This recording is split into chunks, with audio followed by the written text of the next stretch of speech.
Welcome back to our classroom YouTube channel. আজকে ক্লাসে আমরা পড়ব ক্লাস 8-এর তাপ চ্যাপ্টারটি। ওকে, 1.3-তে আছে তোমাদের তাপ চ্যাপ্টার, মানে তাপ আছে।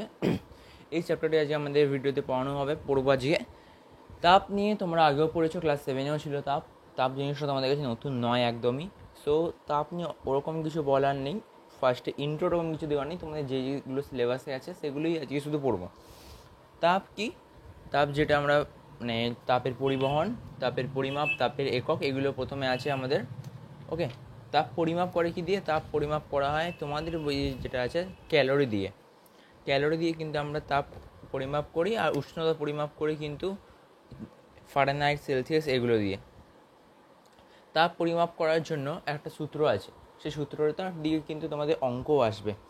সেই সূত্রটা হচ্ছে K equal Q by M into T. এখানে ওকে, এম হচ্ছে কত, এম হচ্ছে এখানে ওজনটা কত গ্রাম, টি হচ্ছে এখানে উষ্ণতা বৃদ্ধি বা হ্রাস,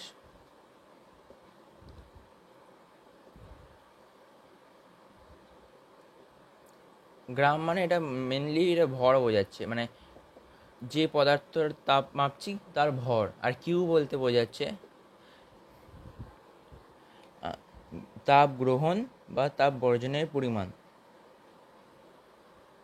মেনলি তাপের পরিমাণ।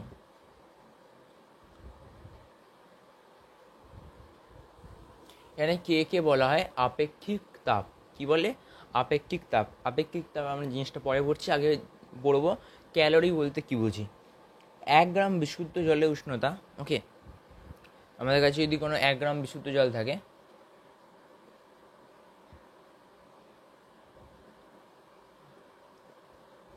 এই 1 গ্রাম বিশুদ্ধ জলের উষ্ণতা আমি বাড়াচ্ছি 1 ডিগ্রি। ওকে, 1 ডিগ্রি উষ্ণতা বাড়াতে যে পরিমাণ তাপ লাগবে, 1 গ্রাম বিশুদ্ধ জল আছে, ওর উষ্ণতা আমি যা উষ্ণতা আছে ওর থেকে আমি আরও 1 ডিগ্রি বাড়াবো। 1 ডিগ্রি বাড়াতে বা একক ডিগ্রি বাড়াতে, একক তাপমাত্রা বাড়াতে, একক আর 1 সেম কিন্তু এখানে, একক ডিগ্রি তাপমাত্রা বাড়াতে বা 1 ডিগ্রি তাপমাত্রা বাড়াতে যে পরিমাণ তাপ লাগছে, আমি যত পরিমাণ তাপ দেবো সেই পরিমাণ তাপটাকে বলি আমরা 1 ক্যালোরি। ওকে, 1 ক্যালোরিকে এরকমভাবে লেখে, এ কে লেখে না কিন্তু, 1 ক্যালোরিকে লেখে ACL, ক্যালোরি। ওকে, এবার তোমাদের এখান থেকে অঙ্ক আসে। কীরকম অঙ্ক? তোমাদের এখানে কে এর মান বের করতে বলবে, কিউ এর মান বের করতে বলবে, কতটা তাপ গেল। তোমাকে এম টি দিয়ে দেবে, কিউ এর মান বের করো। এম টি দিয়ে দিলে কিউ এর মান বের করার সূত্রটা হচ্ছে, তখন লিখবে Q equal M into k into T, বা এম টিকে যেরকম খুশি লিখতে পারো। তোমাদের এম দিয়ে দেবে, মানে ভর দিয়ে দেবে, কে এর মান 1 ধরবে, টি উষ্ণতা দিয়ে দেবে তোমাকে। এরকম অঙ্ক দিয়ে দিতে পারে।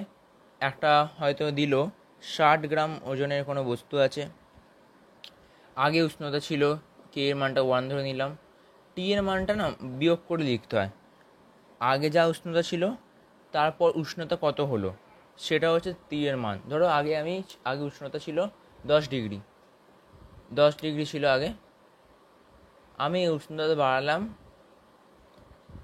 20 ডিগ্রি। ওকে, আগে 20টা লিখবে, 20 হলো, আগে 10 ছিল, তাহলে টি এর মান হবে এখানে 10। এটা যদি 30 করে দিই, আগে 10 ছিল আমি 30 করলাম, তাহলে আমি তাপ দিলাম 20 ডিগ্রি, তাহলে কিউ এর পরিমাণ হবে এখানে 6 দুগুণে 120। ওকে, 1200 ডিগ্রি মানে 1200 ক্যালোরি। এখানে কিউ এর পরিমাণ হবে 1200 ক্যালোরি। এরকমভাবে কিন্তু তোমরা অঙ্কগুলো করবে। এবার আসি আপেক্ষিক তাপ ব্যাপারটায়। আপেক্ষিক তাপ কি? কোনো পদার্থের একক ভরে উষ্ণতা 1 ডিগ্রি বৃদ্ধি করতে প্রয়োজনীয় তাপকে আপেক্ষিক তাপ বলে। ওকে, এবার আমাদের আছে অবস্থার পরিবর্তন আর লিন তাপের ধারণা, এই চ্যাপ্টারটি, মানে এর পরের পার্টে ওটা আছে। সো এবার আমরা অবস্থার পরিবর্তন জিনিসটা করব। অবস্থার পরিবর্তন মানে কি? কঠিন থেকে গ্যাস, বা গ্যাস থেকে কঠিন, বা কঠিন থেকে তরল, গ্যাস থেকে তরল, তরল থেকে গ্যাস, এগুলোকে বলে অবস্থার পরিবর্তন। আমাদের মেনলি তিনখানা অবস্থা পাওয়া যায় আমাদের আমরা তিনখানা অবস্থার কথা জানি। এছাড়াও আরও একাধিক অবস্থা আছে, সেগুলো পৃথিবীর বাইরে কার্যকর। পৃথিবীর মধ্যে মূলত তিন ধরনের অবস্থা দেখা যায়: কঠিন, তরল, গ্যাসীয়। কঠিন থেকে তরল হতে পারে, তরল থেকে গ্যাসীয় হতে পারে, গ্যাসীয় থেকে কঠিন হতে পারে, কঠিন থেকেও গ্যাসীয় হতে পারে, তরল থেকে কঠিন হতে পারে। ওকে, এরকমভাবে তাপ দিলে কিন্তু যে কোনো মাধ্যম থেকে, মানে যে কোনো অবস্থা থেকে আরেকটা অবস্থায় চেঞ্জ হয়। তাহলে অবস্থার পরিবর্তন কাকে বলছি? তাহলে আমরা তাপ প্রয়োগ বা নিষ্কাশনের ফলে পদার্থের এক অবস্থা থেকে অন্য অবস্থায় রূপান্তরিত হওয়াকে বলে অবস্থার পরিবর্তন। এবার আমার কাছে যদি বরফ থাকে, বরফ আছে, এই বরফে আমি উষ্ণতা দিলাম, ওকে, তাপ দিলাম, বরফটি গলে জল হলো। এটাকে এই প্রসেসটাকে বলে গলন। এখানে বরফের জায়গায় অন্য কিছু থাকতে পারতো, ওকে। তাপ দিয়ে যদি গলে যায় তাকে প্রসেসটাকে বলে গলন। আর যে তাপমাত্রায় গলছে, ধরো এটা গললো হচ্ছে 0 ডিগ্রি সেন্টিগ্রেডে, তো এটাকে বলে এর গলনাঙ্ক। যে তাপমাত্রায় গলছে এটাকে বলবে এর গলনাঙ্ক। সেম তরল পদার্থ কঠিন হওয়ার সময়, কঠিন হচ্ছে তরল পদার্থ, যদি আমি সেম এখানে জলকে তাপ দিই, মানে জলকে তাপ বর্জন করি, জল মাইনাস তাপ, তাহলে এটা হবে কঠিন। কঠিন হবে মানে বরফ হবে। এটাকে বলে কঠিনী ভবন। এরও হিমাঙ্ক আছে, মানে কঠিন হচ্ছে মানে হিমাঙ্কের দিকে যাচ্ছে। এ কঠিন হয়, এও 0 ডিগ্রিতে আইসে পরিণত হচ্ছে জলটা, তাহলে জলের হিমাঙ্কও হচ্ছে 0 ডিগ্রি, এটাকে বলে হিমাঙ্ক। সেম আমি জলের ক্ষেত্রে এক্সাম্পল দিয়ে দেখাচ্ছি। জলও হতে পারে, এটা অন্য কোনো পদার্থের ক্ষেত্রে কার্যকরী হতে পারে। তোমাদের বইয়ে কয়েকটা পদার্থের গলনাঙ্ক, হিমাঙ্ক দেওয়া আছে, এগুলো একটু পড়ে নেবে। তোমাদের স্কুলে এখানে কোয়েশ্চেন দিতে পারে, হয়তো কোনটা সব থেকে বেশি, কোনটা সব থেকে কম, মানে বই হিসাবে বইয়ে কয়েকটা লেখা আছে, এগুলো কিন্তু মাঝে মাঝে স্কুলের কোয়েশ্চেনে দেয়। আর এখানে ফর্মুলা লেগে কয়েকটা অঙ্ক দেওয়া আছে, এগুলো একটু করে নিও। এবার আমরা পড়ব গলনে ও কঠিনে আয়তনে কীরকম পরিবর্তন হয়। নির্দিষ্ট ভরে কোনো পদার্থের অবস্থা পরিবর্তনের সময় আয়তন যদি কমে যায় তাহলে ওর ঘনত্ব বাড়বে, ওকে। আয়তন কমলে ঘনত্ব বাড়বে, আর ঘনত্ব বাড়লে আয়তন কমবে, এদের মধ্যে কিন্তু ব্যস্তানুপাতিক সম্পর্ক। কিন্তু নর্মালি কঠিনী ভবনের সময়, যখন কঠিন হচ্ছে তরল থেকে কঠিন, তখন সাধারণত পদার্থের ঘনত্ব বাড়ে, কমে নয়, ওকে, ঘনত্ব বেড়ে যায়। যেমন জল থেকে বরফ হলেও কিন্তু ঘনত্বটা বাড়ে। এবার প্রত্যেকটা বস্তুর কিন্তু আলাদা আলাদা গলনাঙ্ক থাকে। এই গলনাঙ্ক কিন্তু মাঝে মাঝে চেঞ্জও হয়ে যায়। কীভাবে চেঞ্জ হয়? যদি আমি চাপ বাড়িয়ে দিই, ওকে, আমি এখানে কোনো একটা বস্তুর চাপ বাড়ালাম, তাহলে কী হবে? গলনাঙ্কটা কমে যাবে। বড় হলে পড়বে তোমরা, কোনো ল্যাব ফ্যাবে যখন টেস্ট হয়, কোনো পদার্থকে কোনো কেমিক্যাল রিয়াকশান করানো হবে বা কোনো পদার্থ থেকে কোনো পদার্থ তৈরি করা হবে, তখন ধরো দেখা গেলো একটা কোনো পদার্থের, ধরো কোনো একটা জৈব পদার্থ বা নাইট্রোজেন ফাইট্রোজেন যাই পেলাম, একটা কোনো একটা কঠিন পদার্থ, যাকে গলাতে হলে, মানে ধরুন লোহার মতো কোনো একটা জিনিস, যেটা না গলাতে হবে, আমাকে কাজ দিয়েছে গলাতে হবে, কিন্তু ওর গলনাঙ্কটা প্রচুর বেশি। আমি অত তাপমাত্রায় গলাতে পারবো না, বা অত তাপমাত্রায় গলাতে গেলে আমার প্রচুর পরিমাণে টাকা খরচ হবে। অত তাপমাত্রা যদি এটা 2000 ডিগ্রিতে গলছে, 2000 ডিগ্রি, আমার তো এত তাপ নেই আমার কাছে, আর এত তাপ চাইলে টাকাও বেশি লাগবে। তো তখন ওরা কী করে?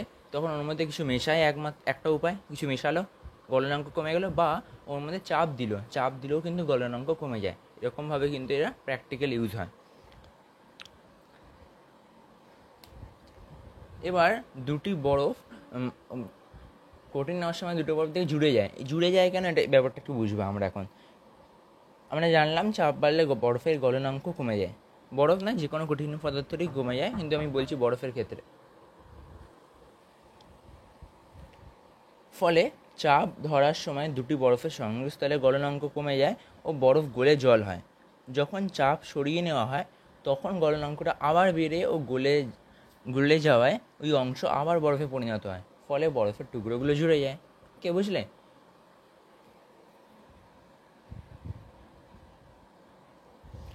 এবার এই গলনাঙ্ক, কোনো পদার্থের গলনাঙ্ক, এই ধরনের গলনাঙ্ক 2000 ডিগ্রি সেন্টিগ্রেড, এটা কিন্তু এটা চাপ বলতে হবে। ধরো এটা 100 সেমি চাপে, 100 সেমি পারস্তম্ভের চাপে এর গলনাঙ্ক এরকম। চাপটা উল্লেখ করতে হয় কেন জানো? চাপটা উল্লেখ করতে হয় কারণ গলনাঙ্ক চাপ বাড়লে বা চাপ বাড়িয়ে দিই যদি গলনাঙ্ক কমবে, চাপ কমালে গলনাঙ্ক বাড়বে। ওকে, এই যদি চেঞ্জ হতে থাকে চাপের ওপর ডিপেন্ড করে। তাই জন্য গলনাঙ্ক নির্ধারণের সময় আমি যখন এই গলনাঙ্ক মেপেছি 2000 ডিগ্রি সেন্টিগ্রেড, যখন আমি মেপেছি তখন কত চাপ ছিল সেটা কিন্তু আমাকে উল্লেখ করতে হবে, না হলে কিন্তু প্রবলেম আছে। তাই জন্য যখন কোনো পদার্থে গলনাঙ্ক লেখা হয় তার সঙ্গে চাপটাও লেখা হয়। এবার এখান থেকে একটা শর্ট কোয়েশ্চেন আছে, পরে আছে হিমমিশ্র কি, হিমমিশ্র কাকে বলে, এরকম একটা কোয়েশ্চেন আছে, যেটা মানে উত্তর হচ্ছে বরফের সঙ্গে নুন মেশালে উষ্ণতা কমে যায়, মিশ্রণের উষ্ণতা কমে যায়। এই কম উষ্ণতা মিশ্রণ মাছ সংরক্ষণে, ওষুধ ঠান্ডা রাখতে বা এক জায়গা থেকে অন্য জায়গায় নিয়ে যেতে ব্যবহার করা হয়। বরফ ও নুন নির্দিষ্ট পরে অনুপাতে, মানে 100 গ্রাম মিশ্রণের মধ্যে 27 গ্রাম নুন মেশালে হিমবিশ্র তৈরি করা যায়। এবারে আমরা পড়বো লিন তাপ। লিন তাপ তোমরা আগের ক্লাসেও পড়েছো, আমি পড়িয়েছি তোমাদের। সো লিন তাপ ব্যাপারটা হচ্ছে যে উষ্ণতার পরিবর্তন না করে যখন কোনো পদার্থ এক অবস্থা থেকে অন্য অবস্থায় রূপান্তরিত হয়। একটা অবস্থা ছিল উষ্ণতা পরিবর্তন না করে, একটা কঠিন ছিল না, কঠিন থেকে হলো গ্যাসীয়, একটা অবস্থা থেকে আরেকটা অবস্থায় পরিণত হলো, তখন ওই পদার্থ কিছুটা পরিমাণ তাপ নেয় বা ছেড়ে দেয়, তাপ নিচ্ছে বা ছেড়ে দিচ্ছে। একক ভরের পদার্থের ক্ষেত্রে ওই তাপের পরিমাণকে বলা হয় ওই পদার্থের লিন তাপ। এই পদার্থের লিন তাপ, এই তাপ সংলগ্ন অঞ্চল থেকে কিছু তাপ নেয় বা বর্জন করে। ওকে, তারপর এটা চেঞ্জ হয়, এর অবস্থা চেঞ্জ হচ্ছে। এটা কিন্তু যেখানে থাকে, ধরো হাতে থাকলে হাতের থেকে তাপ নেবে, এগুলো কিন্তু হাত থেকে তাপ নেবে বা যে বস্তুর ওপর থাকে সেই বস্তু থেকে তাপটা নেয়। এখান থেকে তো আমাদের লিন তাপ কাকে বলে কোয়েশ্চেন দিতেই পারে। আর আরেকটা কোয়েশ্চেন আসতে পারে, বরফ গলনের লিন তাপ কত? বরফ গলনের লিন তাপ কিন্তু 80 ক্যালোরি পার গ্রাম। এই কোয়েশ্চেনটা কিন্তু মাঝে মাঝে আসে, খুব কম আসে কিন্তু আসে। কিন্তু লিন তাপ কাকে বলে কোয়েশ্চেনটা কিন্তু আসতে পারে, এটা কিন্তু ভালো করে পড়বে। এবার বাষ্পীভবন। বাষ্পীভবন কি আমি তাড়াতাড়ি করে বলে দিচ্ছি, বেশি টাইম ওয়েস্ট করবো না তোমাদের, অত শক্ত চ্যাপ্টার নয়, সহজ চ্যাপ্টার, তাই তাড়াতাড়ি হয়ে যাবে। বাষ্পীভবন কি, যে উষ্ণতায়, যে কোনো উষ্ণতায় কোনো তরলের উপরিতল থেকে ধীরে ধীরে ধীরে ধীরে বাষ্পে রূপান্তরিত হওয়ার ঘটনাকে বাষ্পায়ন বলে। ওকে, এই বাষ্পায়ন সম্বন্ধে আমরা কয়েকটা জিনিস জানতে হবে আমাদের। তরলের একটা জিনিস জানবো, তরলের উপরিতলের ক্ষেত্রফল, নিচে আমি তিনখানা জিনিস লিখেছি, এই তিনটে জিনিসের ওপর কিন্তু মেনলি বাষ্পায়নটি নির্ভর করে। কি, তরলের উপরিতলের ক্ষেত্রফল বেশি হলে বাষ্পায়ন বাড়বে, তরলের উষ্ণতা বেশি হলে বাষ্পায়ন দ্রুত হবে, আর তরলের প্রকৃতির ওপর নির্ভর করছে, যেমন স্পিরিট তাড়াতাড়ি বাষ্পীভূত হয়ে যায়। ওকে, এবার গরমকালে ঘামে ভেজা শরীরে সামনে দাঁড়ালে আরাম হয় কেন? ওকে, হাওয়ার সামনে দাঁড়ালে আরাম হয় কেন? কেন হয়? এটা সহজ উত্তর। ওকে, বইই আছে এটা। ঘাম শুকিয়ে যাওয়ার অর্থ ঘামের জলীয় অংশ বাষ্পীভূত হওয়া। ওই জলীয় অবস্থার পরিবর্তনের জন্য কিসের দরকার? লিন তাপের দরকার। বাষ্প হওয়ার জন্য যে তাপের দরকার তা ওই জল কোথা থেকে শোষণ করবে? দেহ থেকে শোষণ করবে, ফলে দেহটা শীতল অনুভব করে। ঠিক, এবার স্ফুটন।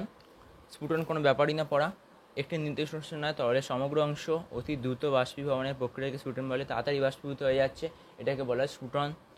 আর যে উষ্ণতায় স্ফুটনটা হচ্ছে তাকে স্ফুটনাঙ্ক বলে। এটা কিসের ওপর নির্ভর করে? এটা তরলের প্রকৃতি আর তরলে দ্রবীভূত পদার্থের উপস্থিতি আর তরলে উপস্থিত চাপের উপর নির্ভর করে। ওকে, শেষ তার এখানে। এখান থেকে একটা কোয়েশ্চেন আছে, প্রেশার কুকারে তাড়াতাড়ি সিদ্ধ হয়ে যায় কেন? এটা তো আমাদের সেম উত্তর আগে যেটা বললাম, এইটা কিন্তু এখানে দাগ দেওয়া আছে, দেখতে পাচ্ছি আমার বইয়ে, এই জায়গাটা একটু পড়ে নিও। এরপর স্ফুটনের লিন তাপ কাকে বলে? উষ্ণতা স্থির রেখে স্ফুটনে কোনো তরলের একক ভরকে বাষ্পীভূত করার জন্য যে তাপের প্রয়োজন সেই তাপকে স্ফুটনের লিন তাপ বলে। স্টিমের লিন তাপ এত। ওকে, স্টিমের লিন তাপ এত বলতে কী বোঝায়? এই কোয়েশ্চেনটা কিন্তু প্রচুর পরিমাণে আসে স্কুলে। ওকে, এটা কিন্তু ভালো করে পড়ে যাও, এটা কিন্তু আসবে, ভেবে নেও। স্টিমের লিন তাপ 537 ক্যালোরি বাই গ্রাম বলতে বোঝায় প্রমাণ বায়ুমণ্ডলীয় চাপে 100 ডিগ্রি উষ্ণতায় একক গ্রাম জলকে ওই উষ্ণতায় 1 গ্রাম স্টিমে রূপান্তরিত করতে 537 ক্যালোরি তাপের প্রয়োগ করতে হয়। এটা কিন্তু প্রায় বলতে গেলে মুখস্থ করতে হবে তোমাদের, এটা কিন্তু পরীক্ষা আসতে পারে, এটা কিন্তু মুখস্থ করে যাও। ঘনীভবন কি? ওকে, বাষ্পীভবনের বিপরীত প্রক্রিয়া, সেটা ঘনীভবন। বাষ্প থেকে বা জল ফিরে আসছে। এখান থেকে একটা কোশ্চেন আছে, সেটা নিচে দেখবে তোমরা। রাতের বেলায় কুয়াশা মিলিয়ে যায় কেন? বড় শহরের শিল্পাঞ্চলে ধোঁয়াশা সৃষ্টি হয় কেন? এর উত্তরটা এখানে আছে, এখানে কিন্তু আর বেশি কিছু আসে না, এইটুকু উত্তর তোমরা পড়বে, হয়ে যাবে তাহলে। এবার তাপের পরিবহন। আমরা কোনো জিনিসে তাপ দিলে ওর পরিবহন হয়, যেমন এখানে দেখতে পাচ্ছ গরমে তাপ দিচ্ছে, এইটা চামচ ধরে আছে গরমের মধ্যে, তাহলে চামচ দিয়ে তাপটা পরিবাহিত হয় আমার হাতে আসছে, এটাকে বলে তাপের পরিবহন। যে পদার্থ তাপের সুপরিবাহী সেই পদার্থ কিন্তু তাপের পরিবহন করতে পারে, কুপরিবাহী পদার্থ তাপের পরিবহন করতে পারে না। যেমন তামা, অ্যালুমিনিয়াম এগুলো সুপরিবাহী, এগুলো ধাতু, মেনলি অধাতুগুলো কুপরিবাহী হয়। এবার পরিচলন তোমাদের আগেও পড়িয়েছি। কোনো ছবিটা দেখো, এর ফলে নিচের সংলগ্ন বায়ু উত্তপ্ত হচ্ছে, ফলে হালকা হয়ে যাচ্ছে। বায়ুর উষ্ণতা বাড়লে কিন্তু বায়ু হালকা হয়, ওপরে চলে যাচ্ছে হালকা বায়ু, ওপরে ঠান্ডা বায়ু আছে, শীতল হচ্ছে, আবার নিচে আসছে, গরম হচ্ছে, আবার ওপরে যাচ্ছে, ঠান্ডা হচ্ছে, আবার ঠান্ডা হচ্ছে মানে ভারী হয়ে যাচ্ছে, ভারী হয়ে আবার নিচে আসছে, গরম হচ্ছে, হালকা হচ্ছে, আবার ওপরে যাচ্ছে, এই চক্রাকারটা চলতে থাকে, এটাকে বলে তাপের পরিচলন। এখান থেকে ওরকম কিন্তু আর কোশ্চেন আসে না। এরপর বিকিরণ কি? যে প্রক্রিয়া তাপ উষ্ণ বস্তু থেকে অপেক্ষাকৃত কম উষ্ণ পরিমণ্ডলে ছড়িয়ে পড়ে ও ছড়িয়ে পড়ার জন্য মাধ্যমের প্রয়োজন হয় না, তাকে বিকিরণ বলে। বিকিরণে কিন্তু পৃথিবী মানে সূর্য থেকে আসা রশ্মি পৃথিবীকে উত্তপ্ত করে, আর এই পদ্ধতিতে সব থেকে বেশি পৃথিবী উত্তপ্ত হয়। আর এখানে থার্মোফ্লাক্স যে ব্যাপারটা একটু বুঝবে। কার্যনীতি কাকে বলে? কার্যনীতি কোশ্চেনে আসে। থার্মোফ্লাক্স কি? মেনলি গরম করার জন্য ব্যবহার করা হয়। পাত্রের কাঁচ তাপের কুপরিবাহী, এই কাঁচটা যদি ব্যবহার করা হয় না, নর্মালি সব কাঁচই তাপের কুপরিবাহী হয়।